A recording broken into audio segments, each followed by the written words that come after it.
Alright, I'm finally back, set up with all my tools and everything. So the method that I use for centering, because you obviously have to get the bowl back centered onto the wheel, it's called tap centering. So you just hit it whenever it hits your hand. See, there, you're gonna tap lightly. Lightly but hard enough for it to move. It's kind of like playing that game at the arcade where the light goes around in a circle and you have to stop it when it hits in between the two posts. So it comes around and then you stop it.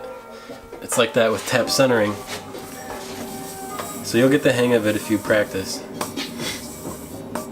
But it makes it a lot easier to start trimming. So now I'm putting the posts or the little coils of clay around my bowl.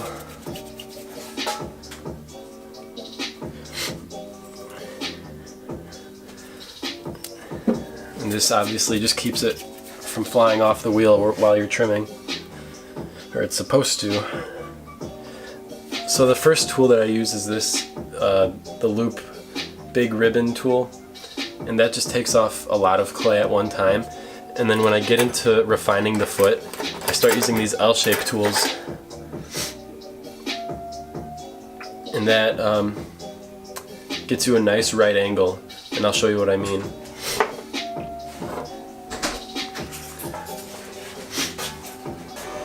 And you also want to make sure that your bowl is at the proper trimming wetness.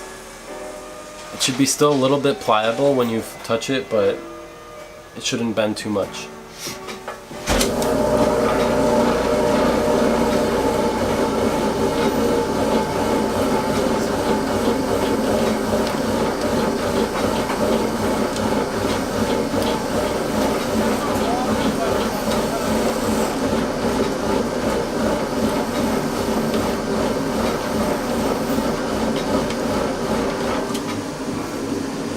So first I like to trim down the sides of the foot to get it to the right diameter that I want. And then I start trimming from the top down.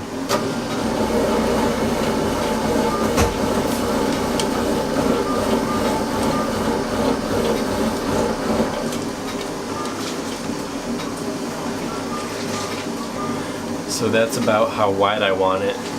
Now I'm going to start leveling out the top and carving out that extra clay.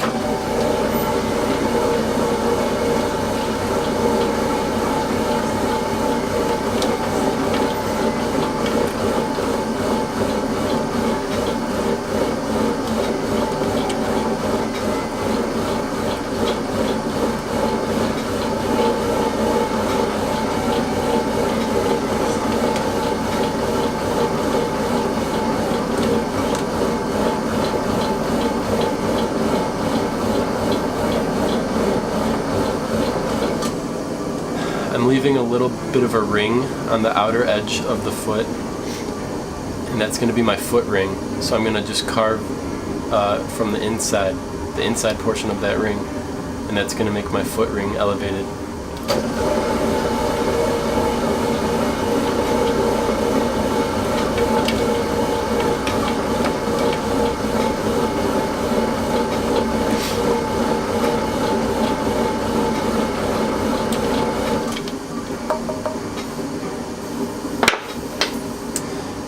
Once I take out the majority of the clay, I like to use this tool because it's really good at shaving off tiny amounts of clay so that you don't accidentally poke through the bottom of the bowl. And you also want to check the thickness like that and put slight pressure. That'll give you an idea of how thick the bottom is and how much more room you have left.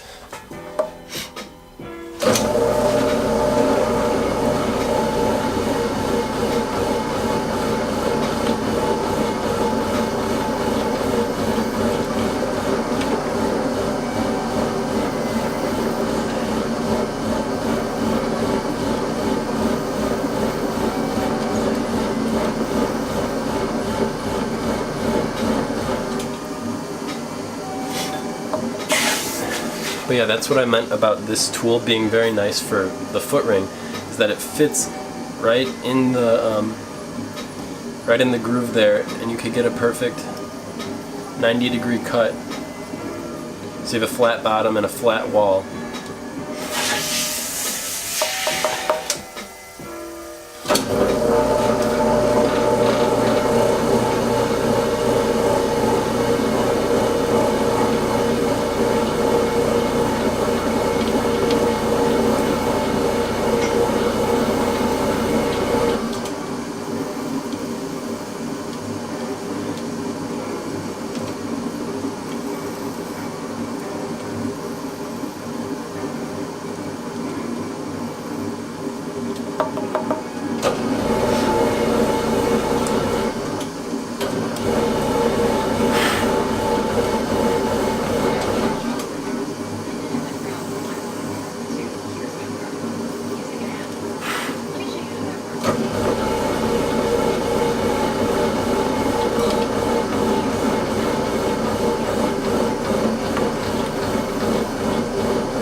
Still have enough room to keep trimming.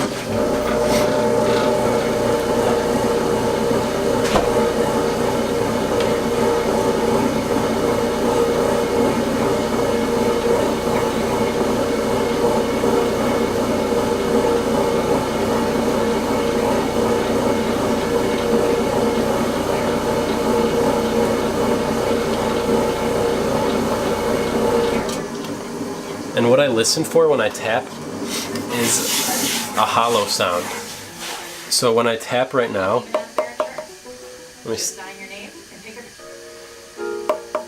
when I tap, it's either going to sound like a low, like thud, like a, I don't know how to describe it, but as it gets thinner, it'll sound a little more light and bouncy and hollow. So once it starts sounding very hollow, then you know to be careful and not trim as much. So it's getting a little lighter.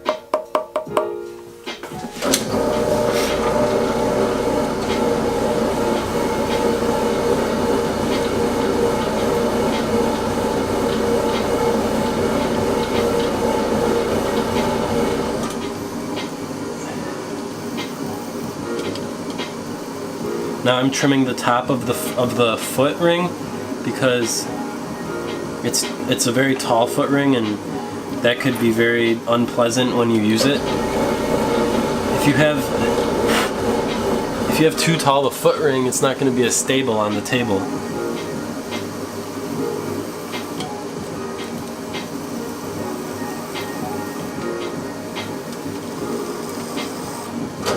Now I'm carving down part of the bowl.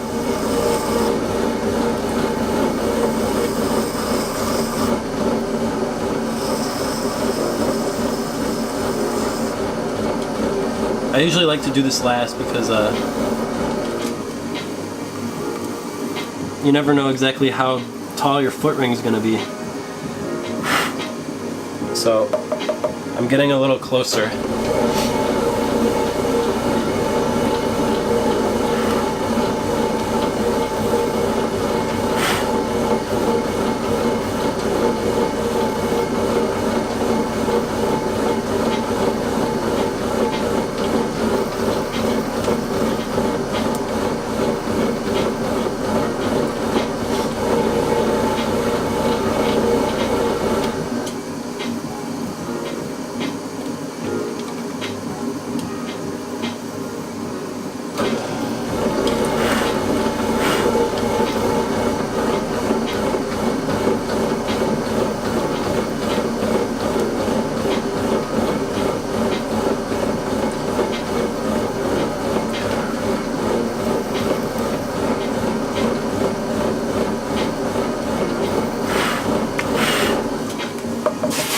Okay, so now it's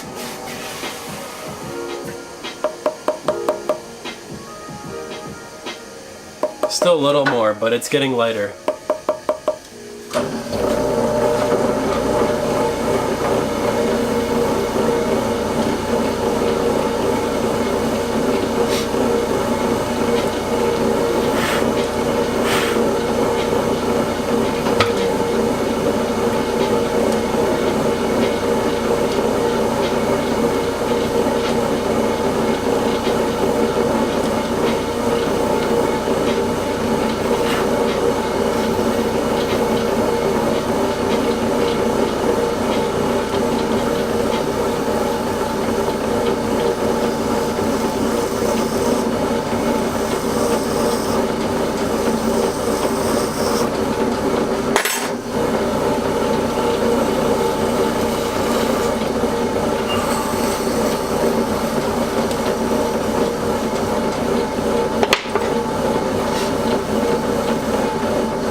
Okay, so now I don't want to trim this anymore because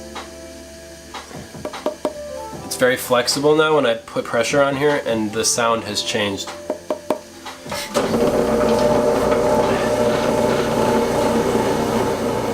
So now that bottom's cleaned up, now I'm going to just clean up the wall. And this wall's still a little too tall for my liking. You could keep it that height, but really it's a little tall. That's how tall it would be.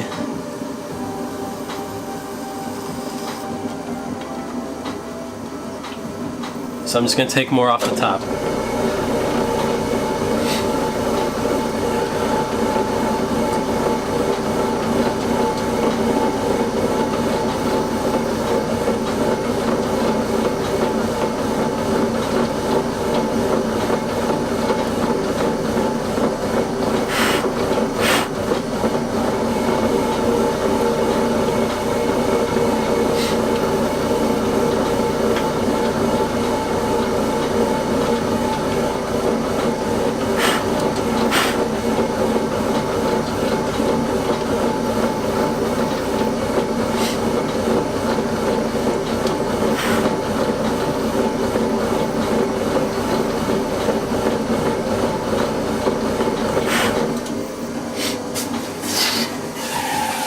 So that's getting better. I think that's the height that I like my foot at.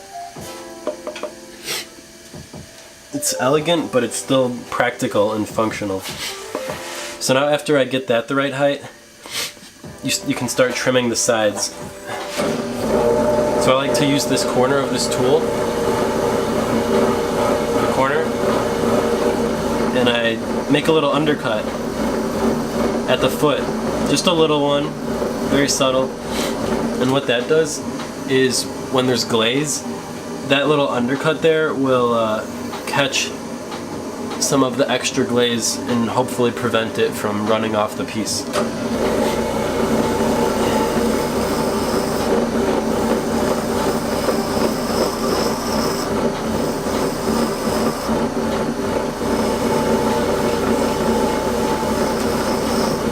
And you want to use the same technique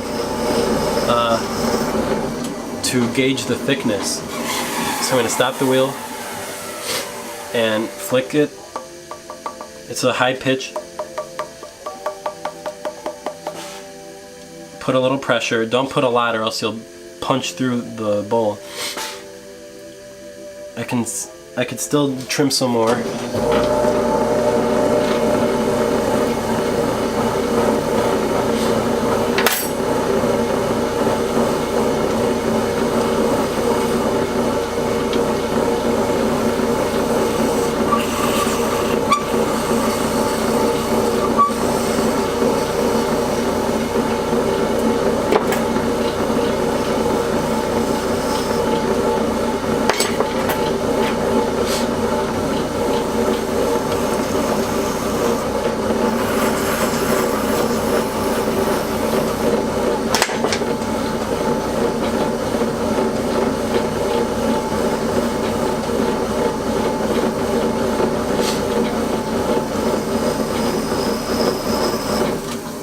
Now let's see. Yeah, that's the perfect thickness.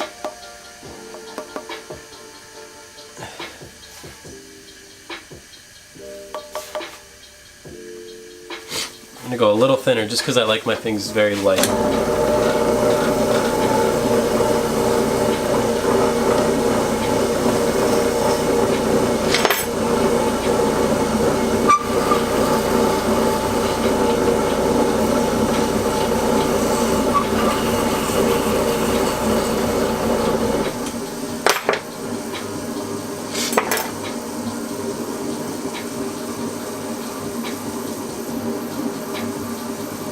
And it looks like my bowl actually got a little off center, so I'm going to see what happened.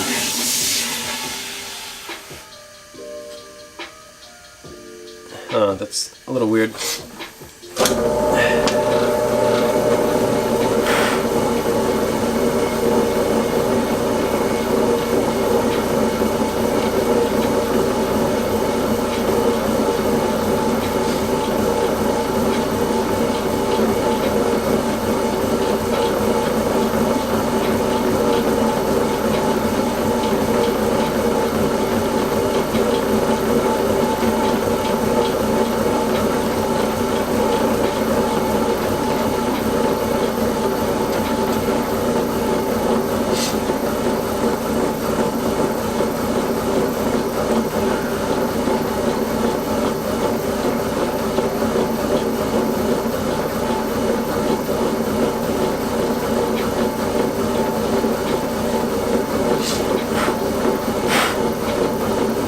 Okay, so now this is pretty much done.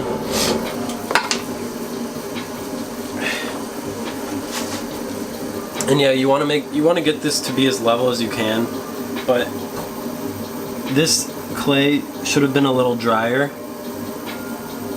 It's pretty level,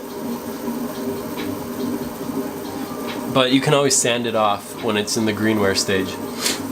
So this is the secret that I like to do. Because I threw this bowl off the hump, which means that it needs to be compressed a lot on the bottom. So what I'm gonna do is take a wooden tool, and while it spins, I'm just gonna put light pressure on the bottom of the bowl while it spins, and that's gonna compress the clay particles from the underside. We already compressed it from the top. Now we're gonna compress it from the bottom. Very easy, just like this. You can see the spiral it's making. And you can go back towards the center. And then you can go one more time back. And now, just from that, I guarantee you, your S-cracks will be reduced by a lot.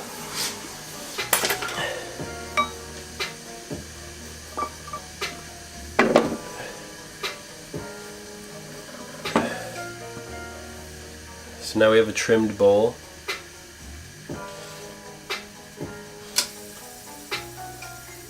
Obviously I'll sand this so it's not a harsh edge. There's the foot.